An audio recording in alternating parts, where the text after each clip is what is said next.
Novidade importante nas negociações entre Palmeiras e Chelsea por Andrei Santos. Vídeo de hoje do canal do Nicola te atualiza sobre esse assunto e fala também sobre Alexandre Pato, que trabalha nos bastidores para ficar em definitivo no São Paulo. Preciso te atualizar sobre reforços no Bahia, no Internacional, no Santos e também no Vasco da Gama. Preciso te atualizar sobre Preciado, nome que voltou a ser especulado no Flamengo, as últimas no mercado, bastidores, finanças e muito mais.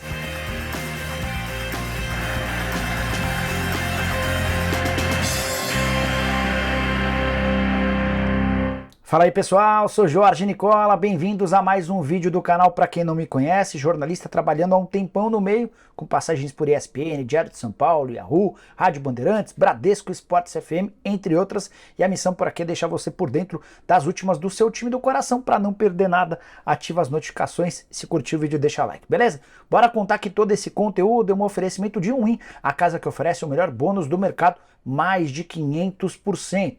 Queria contar para vocês sobre as cotações dos jogos desta terça-feira na Liga dos Campeões. Tem Eintracht Frankfurt e Napoli, Liverpool e Real Madrid. Fiquei com dificuldade de indicar um vencedor nesses dois confrontos. Vou dar uma sugestão para vocês, aposta dupla, imaginando que vai ter gol dos dois times nas duas partidas.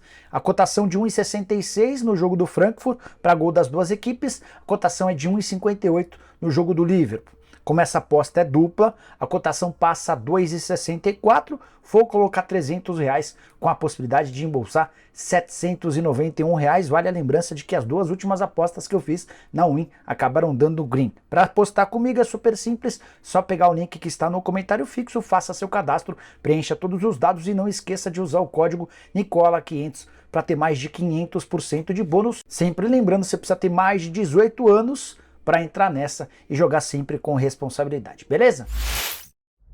Bora começar o vídeo com o tradicional giro de notícias. A primeira informação é sobre o Atlético Mineiro, que estreia nessa noite na Venezuela, na pré-Libertadores, confronto contra o Carabobo. O Atlético que não vai ter seu principal jogador, o Hulk, testou positivo para a Covid e está fora. Queria contar para vocês a respeito das cifras envolvidas na participação do Galo. Somente por participar dessa segunda fase de pré-Libertadores, o Atlético tem direito a $500 mil. Se avançar para a terceira fase, a última antes da fase de grupos, vai ter direito a mais $600 mil. Bora falar agora sobre o Cerro Porteño, que também estreia nessa terça-feira na pré-Libertadores. O clube paraguaio não conseguiu registrar o Eduardo Brock nessa segunda-feira. Na teoria, o último dia para que isso acontecesse. A não inscrição também tem a ver com o fato de ter sido feriado no Brasil e a documentação não ter saído a tempo na CBF. O grande risco é que agora o Brock pode inclusive ficar de fora dessa fase e da próxima. E se o Cerro Porteño eliminar o Curicó, pode ter pela frente o Fortaleza no próximo mata-mata. Para fechar o giro de notícias, queria contar sobre o Al Hilal, que foi o algoz do Flamengo no Mundial de Clubes, vice-campeão mundial. O time saudita venceu nessa segunda-feira o Shabab Al-Ahly dos Emirados Árabes Unidos, vitória por 3-1 nas oitavas de final. Dessa maneira, com gols de Galo, Jang e Vieto, o Al Hilal está nas quartas de final do Mundial. Será que a gente vai ter o time saudita de novo no Mundial de Clubes no fim desse ano? Quero te atualizar agora sobre reforços para o Flamengo. Nas últimas horas, torcedor rubro-negro ficou eufórico com a possibilidade de Ângelo Preciado, lateral direito equatoriano, joga também como ponta, atleta do Genk da Bélgica, voltar à pauta rubro-negra. É um nome antigo desde a temporada passada. De acordo com o site torcedores.com, o Flamengo reativou as tratativas com a intenção de contratá-lo de graça a partir da metade do ano. Vale lembrança de que o Preciado tem contrato com o Genk somente até o mês de junho. O grande problema é a concorrência, além do Flamengo também estão na parada. O Valência da Espanha, o Southampton da Inglaterra e a Sampdoria da Itália. O que joga a favor do Flamengo? A presença de Giuliano Bertolucci nas negociações. O maior empresário brasileiro de futebol no mundo tem excelente ligação com os dirigentes do Fly. Já colocou vários de seus atletas para jogar no rubro-negro. Só para completar, atleta que jogou a última Copa do Mundo e resolveria o problema na lateral direita. Vitor Pereira anda um pouco incomodado com as suas opções. Guilherme Varela e Mateuzinho não conseguiram dar conta do recado. O VP estaria sentindo falta do Rodinei, que era o titular na temporada passada. Uma das perguntas que me fizeram durante o programa do Nicola dessa segunda-feira, sim, teve live em plena segunda-feira de carnaval, foi sobre a possibilidade de Roman Abramovich, o antigo dono do Chelsea, pintar como dono de um clube brasileiro em meio à SAF. Só para repercutir essa história, o Abramovich foi dono do Chelsea por quase 20 anos. Ele inclusive fez desse negócio um baita negócio. Comprou o clube por 155 milhões de euros e o vendeu por 5 bilhões de euros. Depois de conquistar o bi da Champions, o Mundial de Clubes e ainda 5 Premier Leagues, 5 títulos do campeonato inglês. E a venda só se deu exatamente um ano atrás, por conta da relação dele muito próxima do presidente da Rússia. Depois que a Rússia invade a Ucrânia, a situação para ele ficou insustentável na Inglaterra e ele se viu obrigado a vender o clube. Bom, fui consultar o Pedro Mesquita, que é o diretor da XP, o cara que mais manja de SAF no futebol brasileiro, até porque ele já fechou 3 negociações. Do Ronaldo Fenômeno no Cruzeiro, do John Textor no Botafogo e agora está fechando a operação no Curitiba. Os novos donos do Curitiba também tiveram participação e a intermediação da XP. Perguntei para o Pedro se ele vê alguma possibilidade de o Roman Abramovich investir no futebol brasileiro e se em algum momento existiu papo nesse sentido.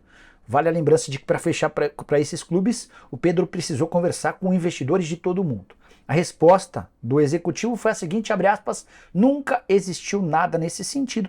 E ele completa, nem é momento para os russos pensarem em uma coisa como essa, fecha aspas.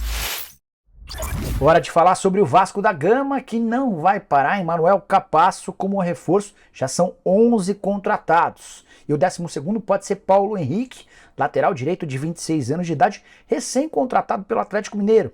Parece não ter caído no gosto do Eduardo Cudê, tanto que das 5 partidas do Galo disputadas na temporada, ele só esteve em 3. Participou de 32% dos minutos jogados do Atlético no ano e nem viajou com o time para a disputa da pré-Libertadores, deixando bem claro que ele não faz parte dos planos.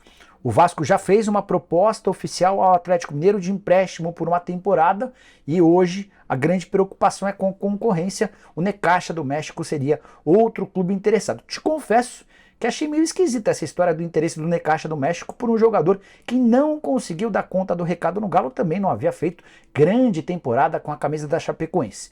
De qualquer forma, é grande a chance de nas próximas horas o Paulo Henrique se tornar o 12º reforço cruzmaltino na temporada de 2023. Eu não o contrataria. Para completar, queria contar para vocês sobre a chance de o Vasco estar contratando um volante. O canal Atenção Vascaínos assegurou que existe um volante bem perto de ser anunciado.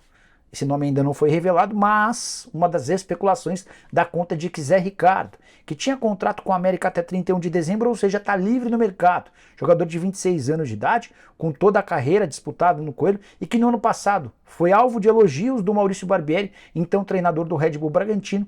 Na teoria, seria uma operação simples. Cheguei a conversar com o Zé Ricardo via WhatsApp. Quando perguntei sobre a possibilidade dele se mudar para o Vasco, ele pediu que eu conversasse com o empresário dele. Estou aguardando a resposta do empresário para trazer novidades sobre a possibilidade de o Zé se transformar em atleta do Vasco sem qualquer custo. Quem também está perto de contratar jogador é o Santos. O lateral direito Júnior Caiçara, 33 anos de idade, rescindiu nessa segunda-feira seu contrato com o Istambul Başakşehir da Turquia, ou seja, está livre no mercado. Nome especulado há bastante tempo no Peixe, restava exatamente o rompimento do contrato. O Santos não tinha interesse nenhum em ter de pagar uma quantia ao atleta. Jogador que joga na Turquia há bastante tempo, desde 2016, completou 200 jogos com a camisa do Başakşehir, foram 2 gols, salário de R$650 mil por mês. Santos já deixou bem claro para o Júnior Caiçara que para que exista o acordo ele vai precisar baixar bem o salário. O Caiçara topou voltar ao Brasil numa condição financeira menor. Atleta que deixou o país há bastante tempo. Ele saiu em 2010 quando ainda tinha vínculo com o Santo André. Passou por Portugal, Bulgária, Schalke da Alemanha, além do Başakşehir. É legal contar que na atual temporada ele até começa como titular, soma 22 jogos pelo time turco, mas virou reserva e não atua, saindo desde o princípio, desde o dia 12 de novembro. Depois de contratar vários jogadores jovens, o Bahia parece ter mudado um pouquinho o foco e nas últimas horas avançou nas tratativas para fechar com Iago Felipe, volante de 28 anos de idade que pertence ao Fluminense. Informação divulgada nessa segunda-feira dá conta de que a negociação em definitivo está bem próxima de ser concretizada. Fluminense e Bahia discutem os últimos detalhes da operação. O Iago Felipe já tem uma oferta de R$500 mil por mês de salário. Confesso que me surpreendi com o número, além de um contrato até 2025. Ele não ganha nem perto desses 500 mil com a camisa do Fluminense. dos 5 jogos em que esteve em campo. Na temporada foram 3 como titular, 2 na condição de reserva. Havia chegado de graça ao Fluminense em 2020 e agora sai rendendo um bom dinheiro. As cifras ainda não foram divulgadas, assim que tiver qualquer novidade, volto para contar para vocês. E se a segunda-feira de carnaval foi movimentada no mercado, ninguém fez melhor do que o Internacional, que conseguiu uma assinatura de um pré-contrato com Ener Valencia. Atacante equatoriano, 33 anos de idade, jogador de Copa do Mundo que viveu grande fase na atual temporada com a camisa do Fenerbahçe. Em 30 partidas são 23 gols e 4 assistências, era o nome dos sonhos do Internacional já há algum tempo. E o Inter, depois de semanas de tratativas, conseguiu que o Ener Valencia assinasse esse pré-contrato que passa a valer a partir de 1º de julho. Ele tem contrato com o Fenerbahçe até 30 de junho e deve ficar no clube até porque o Fenerbahçe ainda disputa o campeonato turco. Nesse momento é o segundo colocado com 9 pontos de desvantagem em relação ao Galatasaray com o jogo a menos. Se vencer esse jogo a menos, diminui a diferença para 6 e ainda sonha em vencer o clássico do retorno para ter chance de ficar com o título. É importante contar que para vencer uma concorrência grande com outros clubes europeus, da Ásia e também dos Estados Unidos, o Inter precisou oferecer 200 mil dólares por mês de salário ou mais de R$1 milhão. E o pacotão do Inter vai se tornando cada vez maior. Nico Hernandes, zagueiro do Atlético Paranaense, já está em Porto Alegre para assinar contrato, é o único que chega agora. Os outros reforços: o Ener Valencia, o Luiz Adriano, atacante que está no Antalyaspor da Turquia, e também o Arangues, volante que está no Bayer Leverkusen, chegam todos na metade da temporada. E Andrei vai ou não vai virar jogador do Palmeiras? Você sabe que desde domingo ele está no Rio de Janeiro aguardando que Chelsea e Palmeiras batam o martelo para que ele seja apresentado por empréstimo e fique até dezembro. O Andrei escolheu jogar no Palmeiras e ele entende que é o melhor lugar para recebê-lo depois da saída do Danilo. Inclusive, a presença do Abel Ferreira como treinador do Alviverde foi fundamental para que o Andrei tomasse essa decisão. Mas, desde o fim de semana, há um impasse. O Chelsea quer que o Andrei dispute o Mundial Sub-20, marcado para 20 de maio a 11 de junho. O Chelsea entende que esse campeonato vai ser importante, até na busca pela permissão de trabalho do Andrei no futebol inglês. O Palmeiras se recusa a ceder o atleta, até porque já não vai ter o Andrei por muito tempo. Se ainda liberá-lo, vai perder pelo menos 6 partidas do Andrei no Campeonato Brasileiro e ainda vai correr o risco de vê-lo ficar de fora de até 3 jogos da fase de grupos da Libertadores da América. Esse impasse, na teoria, seria resolvido nessa segunda-feira, mas não houve avanço nas tratativas. Antes de gravar esse vídeo, conversei com um dos representantes do Andrei, que me disse o seguinte, abre aspas: a conversa final ficou para amanhã, no caso para essa terça-feira. E a pessoa completa: mas a negociação está esfriando, fecha aspas. Perguntei: você acha que o negócio pode melar? A pessoa disse que não, ainda tem esperança de que exista acordo, mas ou o Palmeiras ou o Chelsea, algum deles vai precisar ceder, sob o risco de o Andrei não ficar no Verdão. Na sequência perguntei: tá bom, se ele não for contratado pelo Palmeiras, o Andrei pode pintar em outro clube brasileiro? E a resposta foi: no Brasil, não. Ou joga no Palmeiras, ou o Chelsea vai buscar uma outra oportunidade para o atleta. Possivelmente até ele volte para a Inglaterra e passe a treinar com o restante do time, ainda que não tenha condição de jogo, pelo menos vai se adaptando ao futebol inglês. Bora fechar o vídeo para falar sobre o São Paulo, mais especificamente sobre Alexandre Pato. Você já sabe que o Pato, desde o fim da semana passada, está trabalhando fisicamente. Ele se recupera de uma lesão no joelho, passou por cirurgia em setembro do ano passado. E já está naquela fase da transição em que você sai da academia e passa a realizar alguns trabalhos em campo.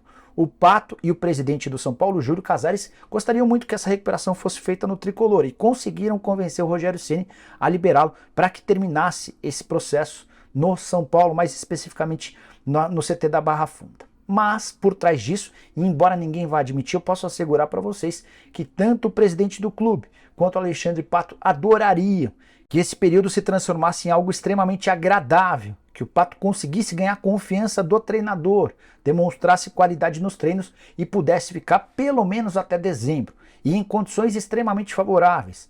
O Pato topa assinar um contrato com salário baixo e atrelado à produtividade, ou seja, quanto mais ele render, mais ele ganha. Vale a lembrança de que no último ano de contrato lá nos Estados Unidos, no Orlando City, seu salário nem era dos mais altos, R$166 mil por mês. Acho difícil que o Pato consiga ficar no tricolor. não é algo simples, por conta da recuperação física, por conta do longo tempo de inatividade, por não ser o atleta com as características do Rogério Ceni. Mas já aprendi que no futebol a reviravolta acontece constantemente. Queria saber a sua opinião. Você é a favor ou contra a contratação do Alexandre Pato? Só para lembrar que da última passagem dele, o Pato topou deixar o tricolor abrindo mão de um caminhão de dinheiro e mais recentemente teve papel decisivo na chegada do Yaxson Mendes. Eles haviam atuado juntos no Orlando City e quando o Mendes procurou o Pato para perguntar sobre o São Paulo, o Pato fez as melhores referências possíveis, deixando o caminho aberto para a contratação do bom volante equatoriano. Bom, pessoal, eram essas as informações que eu queria dividir com vocês nessa terça-feira. Quem curtiu o vídeo deixa like, se inscreve no canal. A gente volta à tarde com mais notícias. Abraço, tchau!